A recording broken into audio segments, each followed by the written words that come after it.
Bonjour peuple de Dieu, je crois que vous vous portez très bien par la grâce de Dieu. Alors, je viens encore par cette vidéo vous parler encore de la puissance de la langue. Dans notre première vidéo, nous avons parlé de la puissance de la langue. Alors aujourd'hui, j'ai à cœur de vous parler sur quand tes paroles te lient ou te libèrent. Nous sommes toujours sur le livre de Proverbes chapitre 18, le verset 21 qui nous dit « La mort et la vie sont au pouvoir de la langue. » Je répète, la mort et la vie sont au pouvoir de la langue. Alors, vous devez savoir, si la mort et la vie sont au pouvoir de la langue, c'est que votre bouche est un hôtel spirituel. Ne prenez pas votre bouche à la légère, ou ne prenez pas tout ce qui sort de votre bouche à la légère. Je répète, votre bouche est un hôtel, mais très spirituel. Ok? Et donc, si votre bouche est un hôtel spirituel, sachez que chaque parole est une offrande. Dans le monde spirituel, chaque parole est une offrande. Et chaque phrase active une puissance. Tu dresses un autel parce que tu dis sans le savoir. Raison pour laquelle j'aime dire, tu dois dompter ta bouche. Tu dois faire très attention à tout ce qui sort de ta bouche. Car ta bouche est un autel spirituel. Et chaque phrase qui sort de ta bouche active une puissance spirituelle. La Bible nous dit dans Proverbes chapitre 6, le verset 2, tu es enlacé par les paroles de ta bouche. Oh là. La Bible dit, tu es enlacé par les paroles de ta bouche. Alors vous devez savoir d'abord, qu'est-ce que signifie le mot enlacé? Le mot enlacé veut dire attaché, ligoté, encerclé, maintenu sous une autorité. Je répète, le mot enlacé veut dire attaché, ligoté, encerclé, maintenu sous une autorité spirituelle. Alors, qu'est-ce que ce verset veut dire? Proverbe 6, le verset 2, tu es enlacé par les paroles de ta bouche. Ici, la Bible est en train de te faire comprendre que tu peux devenir prisonnier ou prisonnière de tes mots. Tu peux devenir prisonnier ou prisonnière de ce que tu prononces, de ce qui sort de ta bouche. Raison pour laquelle tu dois veiller sur ta bouche, car ta propre bouche peut faire de toi un esclave spirituel. Ta propre bouche peut faire de toi un esclave spirituel. Je vous ai dit hier, ce que le monde spirituel cherche, lorsque le monde spirituel cherche à te détruire, lorsqu'il cherche des portes et qu'il ne trouve pas des portes, la meilleure porte qui peut donner accès à l'ennemi, c'est ta propre bouche.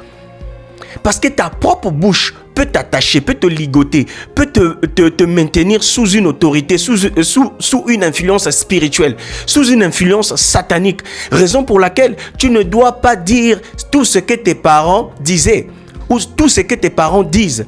Tu ne dois pas dire cela, tu ne dois pas proclamer parce que ta propre bouche peut te juger, ta propre bouche peut te maintenir. Pourquoi beaucoup de chrétiens prient aujourd'hui, mais ne vivent jamais l'exaucement de leurs prières?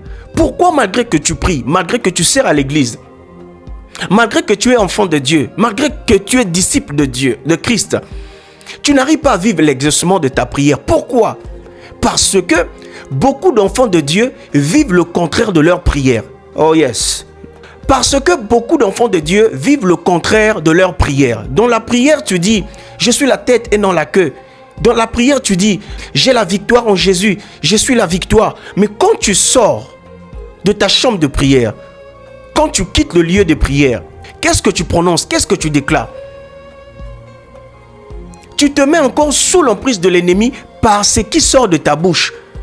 Dans la prière, tu as dit, je suis championne, je suis intelligente, je suis comme ça, je suis forte. Mais quand tu sors de la prière, tu te remets encore sous le joug de l'ennemi par ta propre bouche. Est-ce que je vais y arriver? Est-ce que Dieu va exaucer? Est-ce que cette prière va aboutir? Est-ce que je peux avancer? J'ai l'impression que malgré que j'ai commencé à prier, ça n'avance pas. Donc je pense que ça ne sert à rien que je prie. De toute façon, ma vie va seulement avancer comme ça. J'avance seulement comme le vent. Là où le vent m'emmène, c'est là où je pars. Tu ne dois pas prononcer, tu ne dois pas déclarer, tu ne dois pas être le contraire de ta prière. Ta bouche doit être alignée avec le ciel. Ta bouche doit être alignée avec ta vie spirituelle. Ta bouche doit être alignée avec ta prière. Ce que tu déclares, c'est ce que tu deviens. Ce que tu crains, c'est ce qui arrivera. Donc tu ne dois pas être le contraire de ta prière quand tu es dans la présence de Dieu. Quand tu pries, tu ne pries pas. En fait, tu ne combats pas pour la victoire. Tu combats dans la victoire. Tu ne combats pas pour la victoire. Tu combats dans la victoire. Tu es la victoire. Ne dis pas, est-ce que j'aurai la victoire face à cette situation? Est-ce que je peux triompher face à ce problème? Non, tu es la victoire. Je viens déclarer et prophétiser sur ta vie que tu es la victoire. Ok? Dans chaque combat, dis-toi que je suis la victoire. La Bible nous dit, on ne combat pas pour la victoire. On combat dans la victoire. La victoire nous appartient. La victoire est à nous. La victoire est attachée à ta destinée. Alléluia. Alors, la première des choses, le premier point que tu dois savoir, les paroles ouvrent des portes invisibles. Oh mon Dieu. Les paroles ouvrent les portes invisibles. Lorsque tu déclares, lorsque tu dis quelque chose, tu n'as pas idée de ce que tes paroles peuvent devenir ou de ce que tes paroles peuvent causer comme dégâts spirituels. Alléluia. Il y a des portes de vie que tu dois savoir et il y a aussi des portes de mort. Je répète, il y a des portes de vie, il y a des portes de mort. Mais la clé dans toutes ces choses, c'est ta bouche. Ça veut dire que ta bouche devient une clé qui peut ouvrir la vie, tout comme la mort. Raison pour laquelle Proverbe chapitre 18, le verset 21 nous dit « La mort et la vie sont au pouvoir de la langue ». Est-ce que quelqu'un est en train d'être béni par ce que je suis en train de dire? Écoute avec moi, Ésaïe nous dit « Je crée le fruit de tes lèvres ». Je répète, Ésaïe chapitre 55, le verset 19 nous dit « Je crée le fruit de tes lèvres ».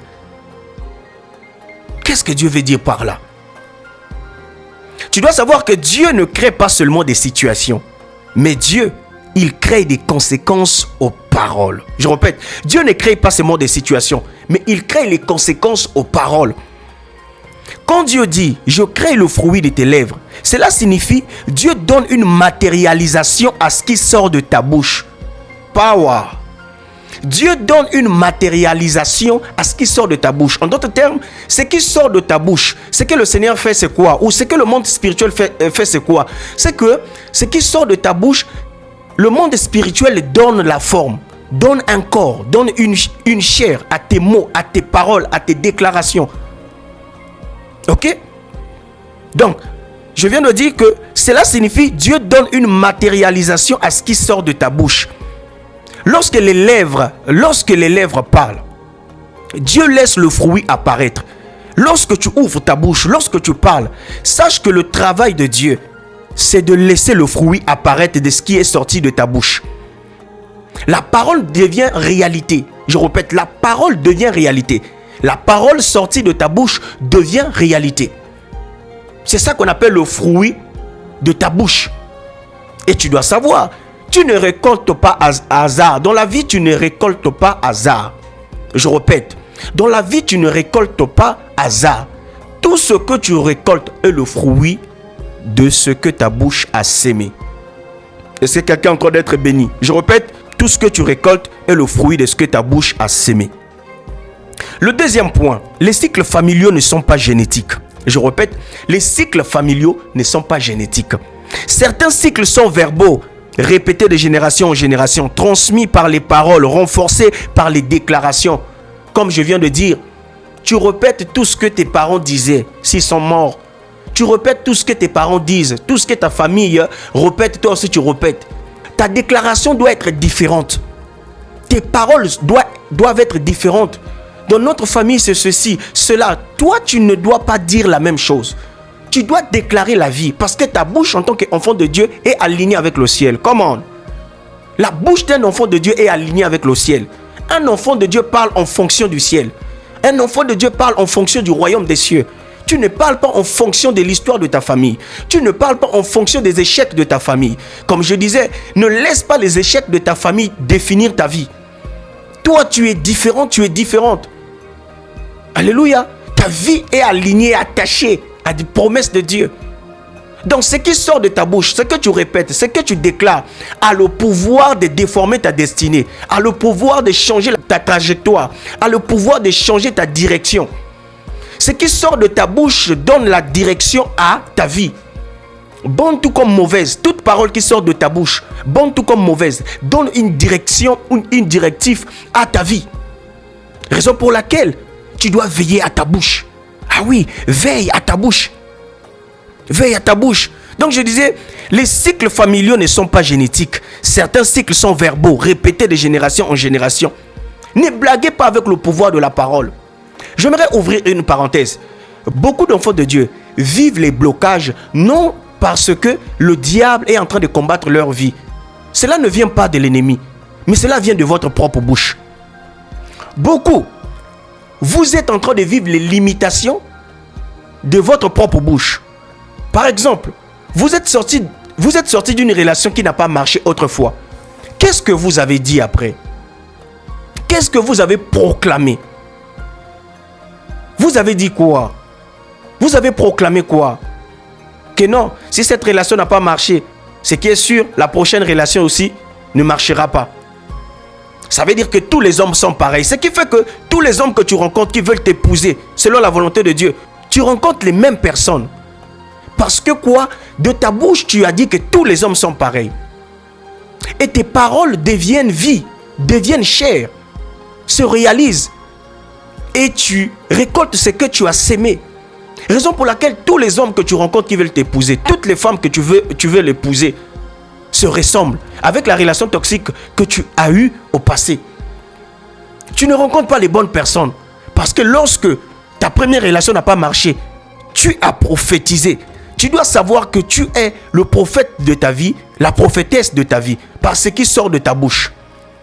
Tout comme tu peux prophétiser des bonnes choses, tout comme tu peux prophétiser des choses qui vont te nuire demain.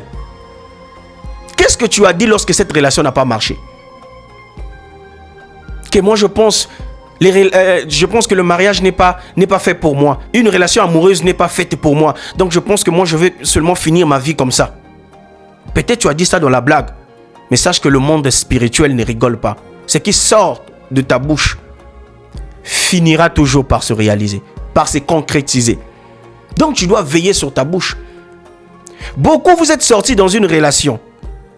Vous avez déclaré sur la vie d'un homme, sur la vie d'une femme, ou c'est le contraire qu'on a déclaré sur ta vie, qu'en sortant de cette relation, tu ne seras jamais heureuse, tu ne seras jamais heureux, tu ne rencontreras jamais meilleur que moi. Tu ne seras jamais épanoui dans cette nouvelle relation. Dans ton nouveau mariage, dans ton mariage, tu ne seras jamais épanoui. Et vous êtes en train de vivre les paroles qui ont été libérées. Et vous devez renverser ces paroles par les paroles. Ah oui! Le monde spirituel, c'est d'abord la guerre des mots. C'est parole contre parole. Qu'est-ce qu'on a déclaré sur toi quand tu as quitté cette relation? Quand tu as décidé de quitter cette relation toxique, qu'est-ce qu'on a décidé sur toi? Lorsque tu as décidé de sortir de la maison familiale, qu'est-ce qu'on a déclaré sur toi? Lorsque vous vous êtes séparés dans votre amitié, relation amicale, qu'est-ce que l'un et l'autre a déclaré? Qu'est-ce que tu es en train de vivre? Est-ce que le fruit de la déclaration des paroles de malédiction déclarées par une personne, un membre de ta famille, tes parents, tes frères et sœurs, ton ex-conjoint, ton ex-conjointe, ton ex-fiancé, qu'est-ce que tu es en train de vivre? Comment ta vie est en train d'avancer? Est-ce que tu remarques qu'il y a comme des blocages? Est-ce que tu constates que ta vie n'avance pas? Il y a comme un plafond. Le pouvoir des mots. Et quand tu réalises que dans ton passé, on avait dit ceci, on avait dit cela. En fait, le but de cette vidéo est de t'emmener à revoir un peu ton passé. Qu'est-ce qui s'est passé dans ton passé? Oui, les choses anciennes sont passées. Voici toute chose est nouvelle. Mais tu dois savoir que ce que toi-même tu as sémé, tu finiras par récolter cela. Et la vie est spirituelle. Pasteur Christo Yakilome aime dire « Life is spiritual ». Donc si tu ignores que la vie est d'abord spirituelle, tu vas subir. Or que toi, en tant qu'enfant de Dieu, tu n'es pas appelé à subir. Tu es appelé à dominer. Tu es appelé à surmonter. Alléluia. Donc je continue mon message, je ferme la parenthèse. Donc je disais dans le deuxième point, les cycles familiaux ne sont pas génétiques. Certains cycles sont verbaux, répétés de génération en génération, transmis par les paroles, renforcés par les déclarations. La Bible nous dit dans Nombre chapitre 14, le verset 28, « Je vous ferai selon les paroles que vous avez prononcées. » Dieu dit, « Je vous ferai selon les paroles que vous avez prononcées. » Oh yes, je viens de dire que chaque parole qui sort de ta bouche se matérialise, prend une forme, devient chair. Et tout ce que tu récoltes n'est pas le fruit d'hasard. mais de ce que ta bouche a semé. Oh yes! Je vous ferai selon les paroles que vous avez prononcées. Qu'est-ce que tu as prononcé? Alors si tu sais que tu as prononcé des paroles de limitation, des paroles de blocage, des paroles de malédiction, des paroles de rejet, des paroles de blocage, commence à renverser cela pendant que tu es en train de suivre ce podcast par la prière. Renverse par la prière. Regarde dans la parole de Dieu. Qu'est-ce que Dieu dit en fonction de ton sujet, en fonction de ta situation? Commence à proclamer, prophétiser des bonnes choses sur ta vie. Commence à renverser. Ah ouais, c'est ça le monde spirituel. Donc ce qui sort de ta bouche, c'est ce que tu deviendras. Alors le troisième point, ce que tu déclares appelle des esprits. Ça c'est très important. Ce que tu déclares appelle des esprits. Frères, sœurs, ne prenez pas votre bouche à la légère. Je répète, ne prenez pas votre bouche à la légère. Parce que ce que tu déclares appelle des esprits. Oh oui, les paroles ne sont jamais vides. Un enfant de Dieu doit savoir que le monde spirituel te cherche. Depuis que tu es devenu enfant de Dieu, depuis que tu es devenu disciple de Christ, le monde spirituel te cherche. Mais il ne te trouve pas. Parce que tu es couvert par le sang de Jésus. Je proclame et prophétise. Tu es couvert par le sang de Jésus. Tu es couvert par le sang de Jésus. Raison pour laquelle le monde spirituel te cherche mais ne te trouve pas. Mais comment le monde spirituel finira par te trouver? Le monde spirituel finira par te trouver au travers de ta bouche, au travers de tes mots, au travers de tes paroles. Car les paroles ne sont jamais vides. Chaque parole est chargée. Chaque parole est chargée spirituellement. Chaque parole est chargée. Elles appellent, elles autorisent, elles nourrissent tes paroles. Voilà, tes paroles appellent, tes paroles autorisent, tes paroles nourrissent. Donc tu dois faire très attention. Très attention à tes mots. Tu sors d'une relation, bénis Dieu. Ça n'a pas marché, bénis Dieu. Ne proclame pas que moi, je ne suis pas belle. Moi, je ne suis pas bonne. Moi, je ne serai jamais une bonne épouse. Moi, je ne serai jamais un bon époux. Moi, je ne suis pas bon. Moi, je sais pas. Ne déclare pas de négativité sur ta vie. Ne déclare pas les négativités sur ta vie. Déclare ce que la parole de Dieu dit sur toi. Alléluia. Jean chapitre 6, le verset 63 nous dit: les paroles que je vous ai dites sont esprit et vie. Raison pour laquelle je viens de dire que les paroles ne sont jamais vides. Toute parole qui sort de ta bouche n'est jamais vide. Est remplie de quelque chose. Est remplie de quelque chose. Job a dit, dans Job chapitre 3, le verset 25, ce que je crains, c'est ce qui m'arrive. La peur proclamée devient une porte. La peur proclamée devient une porte spirituelle. Ah, ma maman ceci, mes parents ceci, je n'arrive plus, je ne peux plus faire ceci, je trouve que je suis une mauvaise personne, je n'arrive pas à garder mes relations amicales, je n'arrive pas à garder mes relations, je n'arrive pas à être une bonne personne, je n'arrive pas à être une source de bénédiction. Fais très attention. J'ai peur de blesser des amis que j'ai eus, j'ai peur de blesser cette personne, j'ai peur de faire ceci. Une peur exprimée est une porte ouverte pour l'ennemi. Et je viens encore confirmer que la peur proclamée devient une porte. Job a dit, ce que je crains, c'est ce qui m'arrive. La peur parlée devient une autorisation. Donc tu dois faire une pause, tu t'arrêtes et tu te poses des questions. Tu commences à regarder un peu ton passé, tu commences à regarder comment avance ta vie. Et tu commences à déclarer le divorce de tes mots. Tu commences à sortir de toute prison qui a été fondée. Tu commences à sortir de toute prison créée par tes paroles. Oui. Il faut que tu aies un moment de rupture où tu commences à te divorcer avec des paroles que tu as proclamées. Tu sais pas. Tu sors de tout ce que ta bouche a eu à proclamer autrefois. Tu sors. En fait, tu prends un moment d'intercession, un moment de renoncement, de brisement. Tu sors dans les limitations familiales.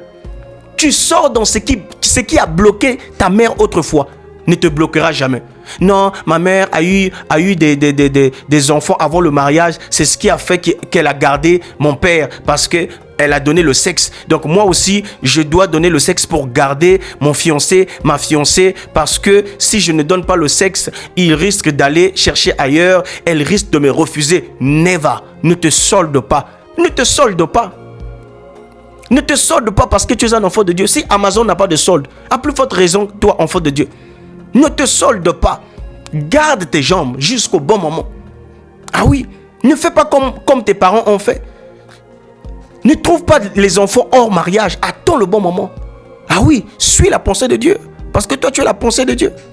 Alléluia. Ne parle plus sous l'influence du passé. Ne parle plus, ne déclare plus sous l'influence du passé.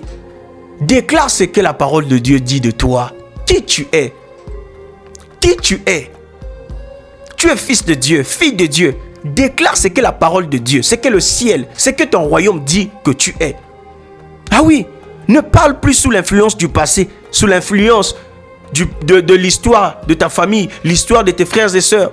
Toi, tu es différent, tu es différente. Vois-toi différemment, vois-toi prophétiquement et veille sur ta bouche. Je crois qu'au travers de cette vidéo, à partir de ce soir, à partir d'aujourd'hui, à partir de peu importe l'heure à laquelle tu es en train de suivre cette vidéo, ta manière de dire, ta manière de parler, ta manière de prononcer, de proclamer va changer. Donne-moi la main si tu me suis. Ésaïe chapitre 43, le verset 18. Ne pensez plus aux événements passés. Ne pensez plus aux événements passés. Ne parlez plus comme ne parlez plus comme votre histoire passée. Ne parlez plus comme vos parents parlaient. Donc aujourd'hui, tu dois prendre une décision. Une décision. Aujourd'hui, tu dois prendre une décision. Tu dois prendre la décision. Ah oui, déclare. Tu dois aligner ta bouche avec le ciel.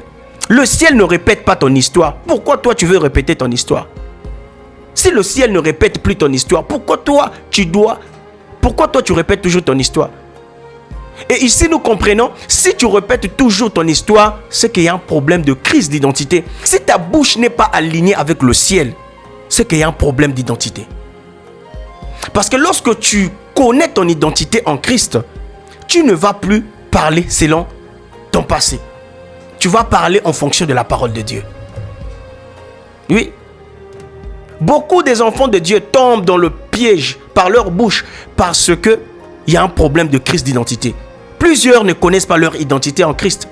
Lorsque tu connais ton identité en Christ, tu vas savoir que ta bouche est ointe et tout ce qui sort de ta bouche est ointe. Tout comme ça peut créer des blocages, des dégâts dans ta vie, tout comme ça peut t'élever. La bouche est un hôtel spirituel dont tu ne dois pas prendre à la légère. Le ciel ne répète pas ton histoire. Ça veut dire que toi aussi, tu ne dois pas répéter ton passé. Voilà, non. Le ciel déclare ton futur. Déclare ton futur. Zacharie chapitre 4, le verset 7. Qui es-tu, grande montagne? Tu seras aplani. Qui es-tu, grande montagne devant Zorobabel? Quelle est cette montagne qui s'est formée, qui s'est créée sur la base de ta bouche? Ta bouche, peut-être, autrefois, a créé une montagne qui te maintienne aujourd'hui, qui te bloque aujourd'hui. Quelle est cette montagne qui a été posée devant ta vie? Quelle est cette montagne qui a été fabriquée par ta bouche à cause de négativité, à cause de l'histoire de votre famille, à cause de ce que tu as prononcé, par colère, par peur? Quelle est cette montagne qui est devant ta vie? Et il faut que tu déclares. Qui es-tu, montagne? Qui es-tu, grande montagne? Devant Fils de Dieu. Tu seras aplani. Aujourd'hui, tu seras aplani au nom de Jésus. Et tu prends l'autorité. Tu prends l'autorité de la présence de Dieu. Tu commences à renverser. Tu commences à briser, détruire cette montagne qui a été construite par ta propre bouche. Tu vas renverser cette montagne aujourd'hui. Il y a des montagnes qui seront renversées à cause de ta bouche parce que tu vas prendre la résolution, tu vas prendre la décision de te lever dans la prière et vaincre cela. Et donner une directive à ta vie par tes paroles. Oh yes. Oh yes. Oh yes. J'aimerais que tu répètes cette prière avec moi. Je brise toute alliance verbale négative. Répète. Je brise toute alliance verbale négative. Je ferme les portes ouvertes par mes anciennes paroles. Ma bouche proclame la vie et non la mort. Ma bouche proclame la vie et non de négativité. Ma bouche proclame la vie et non les limitations. Ma bouche proclame l'avancement et non le stagnement. Je parle ce que Dieu dit de moi. Je suis aligné avec le ciel. Au nom de Jésus. Amen. Alléluia. Tu ne peux pas parler de la mort et demander la vie. Non.